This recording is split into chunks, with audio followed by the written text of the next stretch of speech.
पंजाब की सकाफत के रंगों और रवायती खानों की खुशबू और बच्चों की खुशियों से सजी तकरीब निजी तालीमी इदारे में मुनक़द की गई। मेहमान ख़ुसूसी असिस्टेंट कमिश्नर को तकरीब में रवायती अंदाज में तांगे पर लाया गया, जिसने गाँव की फीलिंग पर सोहना रंग भर दिया। हमारी जो तारीख़, हमारी रिवायात, रसूमात, इनको उजागर करने का, हमारे बच्चों को सलाहियतों को निखारने का, उनको दिखाने का उनको मौका मिला है। पंजाब का कल्चर पहले तो बहुत ही ज़्यादा मान पड़ा हुआ है बिकॉज़ ऑफ के हम वेस्टर्न कल्चर को बहुत ज़्यादा अडॉप्ट कर रहे हैं, तो इस लिहाज से ये वाली जो एक्टिविटीज़ हैं मेरे ख्याल से बहुत ही बेस्ट हैं। डोल की थाप पर झूमर और बच्चों ने जाली नोटों की बरसात करते हुए रवायती अंदाज में अपनी सकाफत को ज़बरदस्त अंदाज में जिंदा कर दिखाया। तकरीब में बच्चों के वालिदैन और दीगर मेहमान भी शामिल हुए, जिन्होंने बच्चों की परफॉर्मेंस को खूब सराहा। अपने रिवाज जो है, रस्म रिवाज हैं, वो उनको भूले जा रही हैं।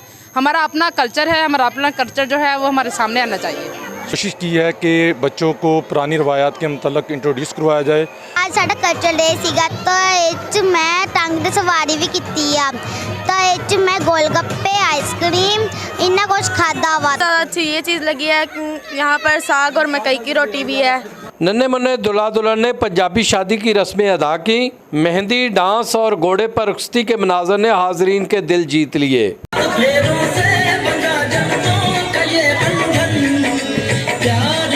पंजाबी रवायती खानों के साथ तांगे की सवारी ने तकरीब को चार चांद लगाते हुए मज़े को दुबाला कर दिया। कैमरा टीम के साथ Mohammad Khalid MK, ARY news, Pir महल।